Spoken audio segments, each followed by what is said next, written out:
మళ్ళీ ఎవరి ప్లేస్ లో కూర్చోండి. సేమ్ మళ్ళీ ప్లేస్.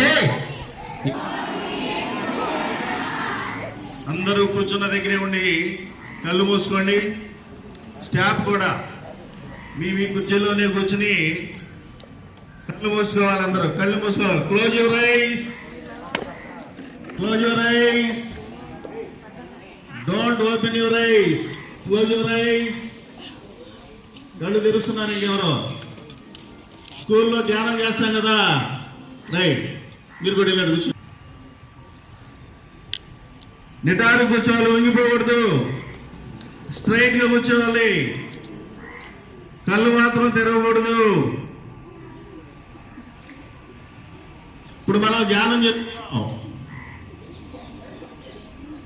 ధ్యానం అంటే మనసును కంట్రోల్లో ఉంచుకునేటువంటి ప్రక్రియ. కళ్ళు మూసుకునే వినండి నేను చెప్పేవని. నియంత్రించేటువంటి ప్రక్రియ మనం ధ్యానంలో చేస్తాం. బాడీ ఎక్కడ కదలకూడదు.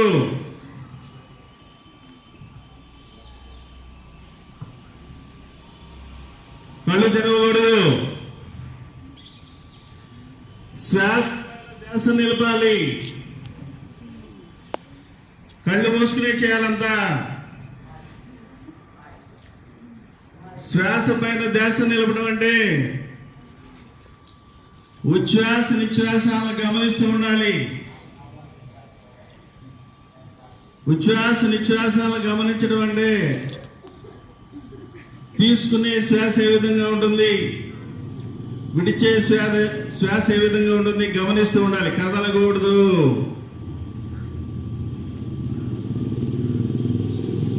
శ్వాసలను గమనిస్తూ కొద్ది నిమిషాలు ధ్యానంలో ఉండండి.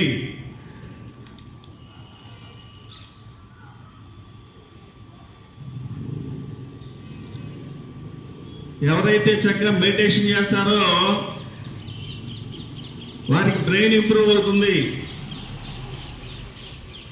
చదువు బాగా వస్తుంది.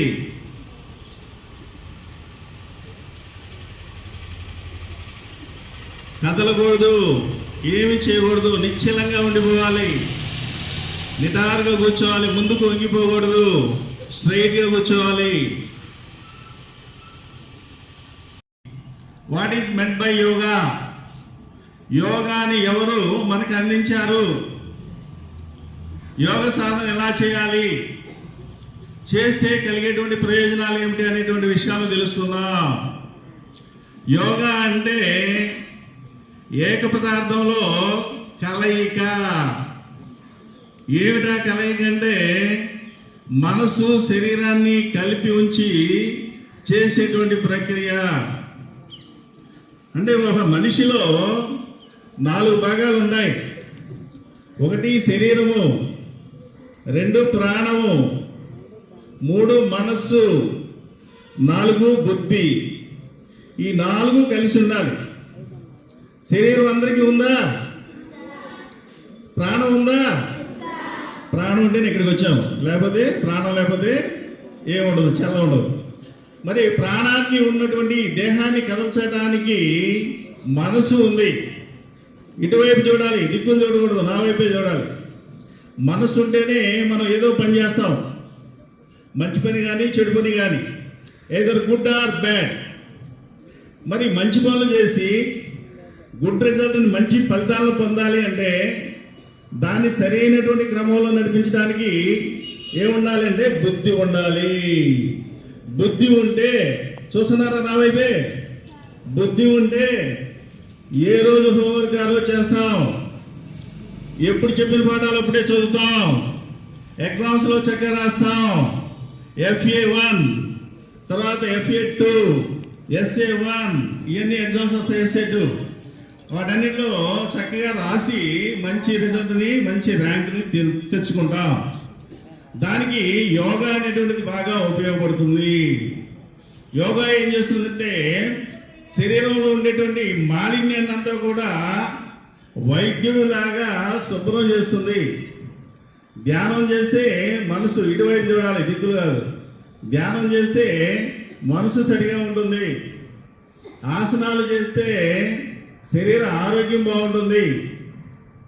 అందుకని రోజులో కనీసం ఒక అరగంట సేపు మెడిటేషన్ చేసుకోమని చెప్తూ ఉంటారు పెద్దవాళ్ళు. ఈ యోగాన్ని ఎవరు మనకు అందించారు? సుమారుగా 3000 సంవత్సరాల పైచిలుకు పతంజలి మహర్షి వారు యోగాన్ని అష్టాంగ యోగ రూపంలో మనకు అందించారు. అష్టాంగం అంటే 8 అంగాలతో కూడినటువంటి మార్గం. ఈ 8 ఊరికే పేర్లు చెప్తాను, వివరించి చెప్పాలంటే చాలా టైం పడుతుంది కాబట్టి ఓన్లీ వాటి నేమ్స్ మాత్రమే చెప్తాను. వింటున్నారా అందరూ? ఏమిటి 8 అంగాలంటే? యమ, లెక్కేసుకోండి. నియమ, ప్రాణాయామ, ఆసన, ప్రత్యాహార, ధారణ, ధ్యాన, సమాధి అని 8 అంగాలు ఉంటాయి. దీంట్లో మీకు కావాల్సింది ఏంటంటే యమ నియమాలు కావాలి, ధారణ కావాలి. యమ నియమాలు అంటే యమాలు మళ్ళీ 5 ఉంటాయి. సత్యం, అహింస, అస్థేయం, అపరిగ్రహం, బ్రహ్మచర్యం. సత్యం అంటే ఏంటి? నిజం పలకడం, అబద్ధం ఆడకుండా ఉండటం. మరి నిజం పలికే వాళ్ళు మీలో ఎంతమంది ఉన్నారు? చేతులు ఎత్తండి. కొంతమంది చేతులు ఎత్తండి, వాళ్ళు అబద్ధాలు కూడా చెబుతున్నారు. Okay, down your hands. మరి ఎలా ఈరోజు చెప్పిన పాఠం చదువుకొచ్చావా? చేయత్తాడు అంటే వాడు నిజం చెప్పట్లా. అందుకని నిజం చెప్పడం అలవాటు చేసుకోవాలి. సత్యం, అహింస, అన్ని ధర్మాల్లోకెల్లా ఉత్తమమైనటువంటి ధర్మం చెబుతున్నారు. అహింసో పరమో ధర్మ అంటారు. మరి ఇతరులని ఏ విధంగా కూడా ఇబ్బంది కలిగించినటువంటి రీతిని అహింస అంటారు. కొట్టడం కానీ, తిట్టడం కానీ, ఇంకో రకంగా వేధించడం కానీ అలా చేయకుండా ఉండటాన్ని అహింస అంటారు. అపరిగ్రహం, ఇతరుల వస్తువులన్నింటినీ కూడా అప్పనంగా మనం తీసుకోకూడదు. అస్థేయం, స్టీలింగ్ అంటారు ఇంగ్లీష్లో. దొంగతనం, దొంగిలించడం. ఎవరి అరే ఇటు చూడాలి, ఇటు చూడాలి, అందరూ కూడదు. తర్వాత ఇలాంటి నియమాలు పాటించాలి. నియమాలు మళ్ళీ 5 ఉంటాయి. ఇప్పుడు యమాలు చెప్పుకున్నాం, నియమాలు 5 ఉంటాయి. ఏంటో నియమాలు 5 అంటే శౌచ, సంతోష, తపస్, స్వాధ్యాయ, ఈశ్వర పునరాలనే 5 ఉంటాయి. శౌచం అంటే శుభ్రంగా ఉండటం. శుభ్రంగా ఉండటం కోసం మనం ఏం చేస్తాం? రోజుకి 2 సార్లు స్నానం చేయాలి. ఎన్నిసార్లు స్నానం చేయాలి? 2 సార్లు. ఎలా స్నానం చేయాలి? స్నానాలు 2 రకాలు ఉంటాయి. కాకి స్నానం, మహారాణి వారి స్నానం అని ఉంటుంది. కాకి స్నానం ఎలా చేస్తుందో తెలుసా? తొట్టి నిండా, గాబు నిండా నీళ్లు పెట్టేస్తే అంచు మీదకి వచ్చి తల ముంచేసి పైకెత్తేసి రెక్కలు కొట్టుకుని స్నానం అయిపోయిందని వెళ్ళిపోతుంది. మీరు కూడా స్నానం చేసినట్టుగా భోజనం వడ్డిస్తానంటే పర్వాలేదు పెట్టేసి ఆకలి అవుతుందంట. లేదురా మీరు స్నానం చేయకుండా భోజనం వడ్డించనంటే ఆ పెళ్లి కబుబారు మగ్గులు దెబ్బరించుకుంటారు. పొట్ట తడుస్తూ వీపు తడదు, పాదాలు తడిస్తే మడాలు తడవు. అలా మీలో ఎంతమంది ఉన్నారో మీకే తెలుసు. సెలవు రాగానే మోపిళ్ళు అయితే ఒక కరపల భుజాలు వేసిన బ్యాట్ లాగా ఊరంతా తిరిగి వస్తారు. దుమ్ము కొట్టుకుని ఇంటికి వస్తారు. ఆకలి అవుతుంది, అన్నం పెట్టి అంటారు. శుభ్రంగా రారా, స్నానం చేసి అన్నం పెడతానంటే పర్లేదు రోజు చేస్తున్నా కదా, ఈరోజు చేయకపోతే పెట్టేసి అంటారు. అలా కాకుండా నేను పెట్టను రా, నువ్వు వెళ్ళి స్నానం చేసేస్తే పెడతానంటే 2 మగ్గులు దెమ్మరించుకొస్తాడు కాకిలాగా. మరి మీలో కాకులు ఎంతమంది ఉన్నారో మీకే తెలుసు. మరి రెండోది మహారాణి వారి స్నానం. మహారాణి ఎలా స్నానం చేస్తుందో తెలుసా? మహారాణి గారు స్నానం చేయాలంటే చెలికత్తులు, మంది, మార్బలం అందరూ దండోర వేసుకుంటూ వెళుతూ అలాంటి దూరంలో కొలను ఉంటే, కొలనంటే నవేడే స్విమ్మింగ్ పూల్లో చక్కగా స్నానం చేసి గంట దాకా శాంతిని వస్తుంది. అయితే మీరందరూ మహారాజులు కాదు, మహారాణులు కాదు. 2 బకెట్లు నీళ్లు సంతృప్తిగా ఉంటాయి. చక్కగా ఒళ్ళంతా తడిసేట్టుగా శుభ్రంగా స్నానం చేయండి. ఎవరైతే స్నానం శుభ్రంగా చేస్తారో వారికి స్కిన్ డిసీజెస్ రావు. చర్మ సంబంధమైనటువంటి రోగాలు రుగ్మతలు రావు. చౌష్యం, ఎవడైతే శుభ్రంగా ఉంటాడో వాడి ఆరోగ్యం బాగుంటుంది, వాడు సంతోషంగా ఉంటాడు, ఆనందంగా గడుపుతాడు. లేక శుభ్రంగా లేకపోతే ఇవన్నీ పుచ్చిపోతాయి. ఈ జాయింట్లన్నీ. స్కూల్కి రాలేడు, వచ్చినా కూడా కాన్సన్ట్రేషన్ నిలపలేడు చదువు మీద. అందుకని చక్కగా శుభ్రంగా ఉంటే చదువు బాగా వస్తుంది. సరే, మిగిలినటువంటి అంగాలు తపస్సు, స్వాధ్యాయ, ఈశ్వర ప్రణిధానాలు. తపస్సు అనేది వేరే విషయం, మీకు సంబంధం, మీ స్థాయికి తగ్గినటువంటి అంశం కాదు. స్వాధ్యాయం అంటే మంచి మంచి పుస్తకాలు చదవడం, సద్గ్రంథ పఠనం అంటారు. మీ స్కూల్లో అకాడమిక్స్ చూసే కాకుండా ఏమైనా సెలవు రోజుల్లో ఖాళీగా ఉంటే పద్మాసనం వేయండి. చిన్నపిల్లలు కాబట్టి చక్కగా వస్తుంది పద్మాసనం. పద్మాసనం వేయండి. మాట్లాడకూడదు, సైలెన్స్. అటెన్షన్ అంటే డ్రిల్ క్లాసులో పాదాలు వి షేప్లో పెట్టుకుంటాం, కానీ ఆసనాలు చేసేప్పుడు పాదాలు వి షేప్ కాదు, సమాంతరంగా పెట్టుకోవాలి, రైలు పట్టాలాగా. ఓకే, సిద్ధం. శ్వాస తీసుకుంటూ హస్తాలు భుజాలకు ఆ విధంగా సమాంతరంగా తీసుకురావాలి. ఈజీ, మనం అందరం చేసే ఇచ్చింది. లెఫ్ట్, ఎడమ వైపు చూడాలి. ఎడమ హస్తం భుజానికి సమాంతరంగా లేదో చూసుకోవాలి. రైట్, కుడివైపు చూసి కుడి చెయ్యి సమాంతరంగా ఉందో లేదో చూసుకోవాలి. స్ట్రైట్. ఇలా చేస్తే మెడనాళాలకు చక్కటి వ్యాయామం కలుగుతుంది. మెడనరాలకు సంబంధించినటువంటి రుగ్మత, సర్వైకల్ స్పాండిలైటిస్ అంటారు, అది రాకుండా ఉంటుంది. ఆ పైకి చూడాలి, పైకి చూడాలి, అట్లాగే డౌన్, క్రింది చూడాలి. స్ట్రైట్, తీన్, చేతులు దించేది. షా, అదేవిధంగా ముందు చేస్తాం.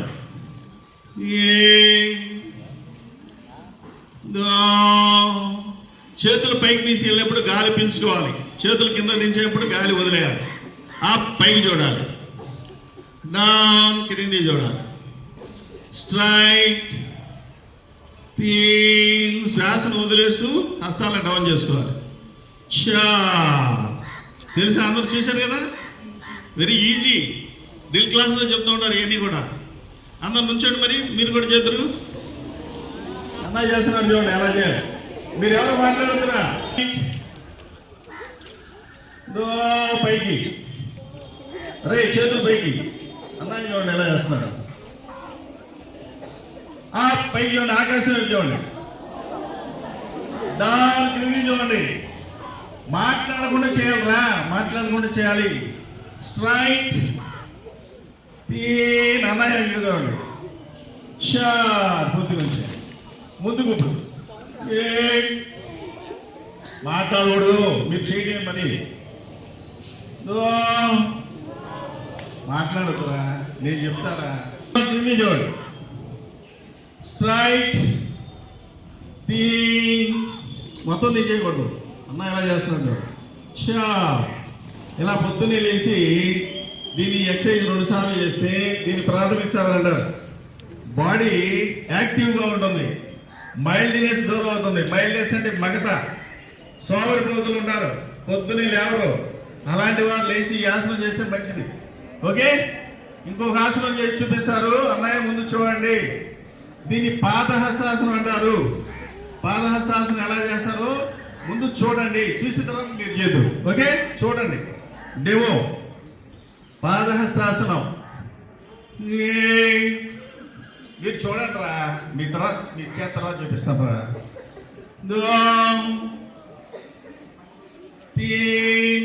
హస్తాలు పాదాల వద్ద తీసుకెళ్తారు కాబట్టి దీన్ని పాదహస్తాసనం అన్నారు. అన్నయ్య బాగా చేశారు కాబట్టి ఒకసారి చెప్పడం ఉంటాను అన్నయ్య. చాలా చాలా చాలా చాలా శ్వాస తీసుకుంటూ పైకి.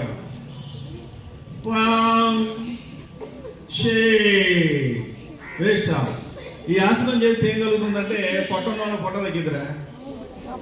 బాగా ఎల్లుపాము వ్యాకోచం చెందడం వల్ల మెమరీ పవర్ ఎక్కువగా ఉంటుంది, రిమెంబరింగ్ కెపాసిటీ పెరుగుతుంది, జ్ఞాపక శక్తి అమోఘంగా ఉంటుంది. తర్వాత కొంతమందికి ఈ జాయింట్ పెయిన్స్ ఉంటాయి, అవి తగ్గుతాయి. పెద్దవాళ్ళకైతే బీపీ కంట్రోల్లోకి వస్తుంది ఈ ఆసనాన్ని చేస్తే. పెద్దవాళ్ళలో వాళ్ళు ఎక్కువగా ఉంటున్నటువంటి ఇబ్బంది ఏంటంటే బీపీ, షుగర్. ఈ ఆసనం బీపీ ఉన్నటువంటి వాళ్ళకి బాగా ఉపయోగపడుతుంది. ఓకే, చూశారు కదా, చేస్తారు మీరందరూ. అన్నయ్య చేస్తాడు చూడండి, అన్నయ్య చూసి మీరు కూడా చేయండి. ఓకే,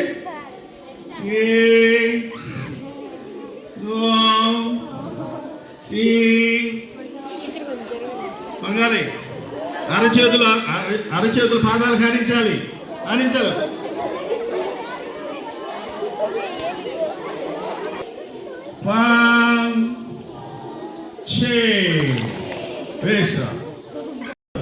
ఈ ఆసనం ఎలా చేయాలో, ఎందుకు ఉపయోగపడుతుందో నేను చెప్తాను.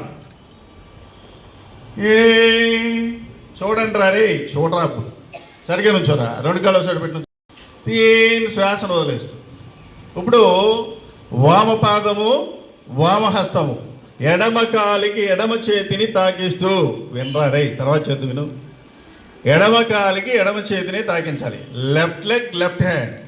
చూడండి ముందు, తర్వాత చేతులు. ఇక్కడ మోకాళ్ళు బెండ్ కాకుండా, విను, చూడు, ఇలా ఈ భంగిమలోనికి రావాలి. ఈ భంగిమలోకి వచ్చినప్పుడు ఏమవుతుందంటే, బాగా లావుకున్నటువంటి వాళ్ళు ఒళ్ళు తగ్గుతుంది ఒకటి. తర్వాత జీర్ణాశయం మీద ఒత్తిడి కలిగి ఫ్రీగా అయిపోతుంది. ఇది ఏంటిది? మలం ఫ్రీగా వెళ్తుంది అనమాట. రెండో వైపు.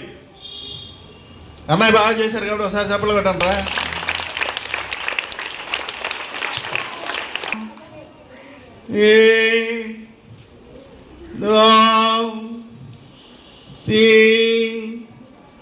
విశ్రామం. చూశారు కదా?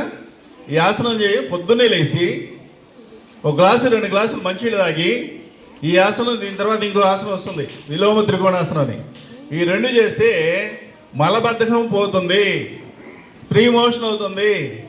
మలబద్ధకం ఉన్నటువంటి వాడు స్కూల్లోకి వచ్చి బాంబులు వేస్తాడు, ప్రక్కవాడు ముగ్గు మూసుకుని ఒరే నాయన భరించలేకపోతున్నారు అంటారు.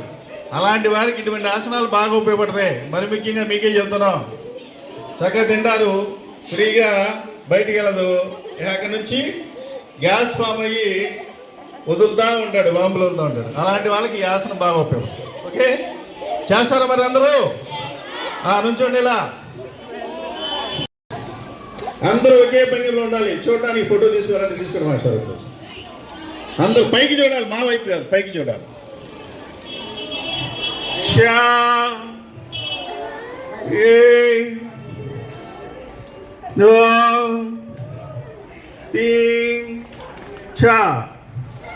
ఓకే, అరే మాట్లాడుకుంటే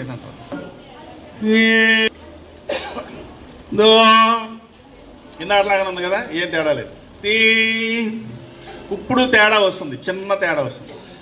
ఎడమ కాలికి కుడి చేతిని తాకిస్తూ, ఇందాక ఎడమ కాలికి ఎడమ చేతిని తాకించాం, ఇప్పుడు ఎడమ కాలికి కుడి చేతిని తాకిస్తూ. రే చూడండి రా, అలా తిరిగి అలా పాదానికి హస్తాన్ని అంటించాలి. ఇక్కడే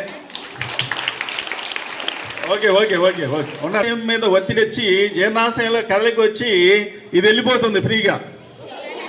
తర్వాత ఇంకోటి, ఇక్కడ ప్రక్కటెముకల్లో కూడా సంకోచ వ్యాకోచాలు వస్తాయి. ఈ ప్రక్కటెముకల్లో ఎవరైతే హైట్ పెరగరో ఈ ఆసనం రోజు చేస్తే ఎత్తు పెరుగుతారు. పొట్టోళ్ళు ఎత్తు పెరగడానికి అవకాశం ఉంటుంది.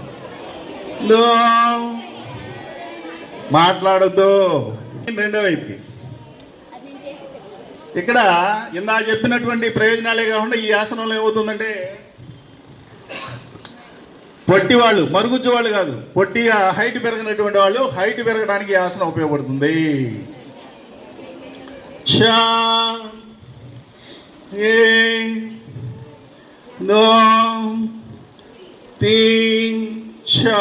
విశ్రామం చేస్తారు. ఇప్పుడు ఈ ఆసనం మీరందరూ నుంచోండి, ఇలా నుంచోండి.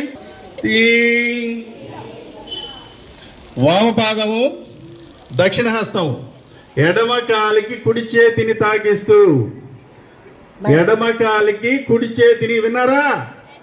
బోండంగాడు చూడు కాళ్ళు ఎట్లా పెట్టాడు, అందరూ ఎట్లా పెట్టుకున్నారు, ఎట్లా పెట్టుకున్నారు. ఎదవా ఎంతమంది కరెక్ట్ చేస్తారో చూస్తాం మేము. ఇప్పుడు ఫోటో కూడా తీస్తున్నారు టీచర్ గారు. ఎడమ కాలికి కుడి చేతిని పైకి చూడాలి, ఇక్కడ కూడా పైకి చూడాలి, ఇక్కడ కూడా పైకి చూడాలి, ఇక్కడ కూడా మాట్లాడకూడదు, మాట్లాడకూడదు.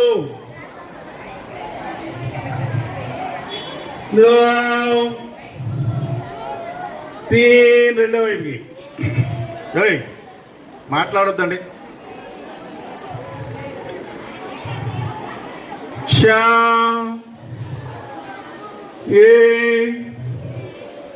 మీరు చెప్పలేదు చెప్పండి.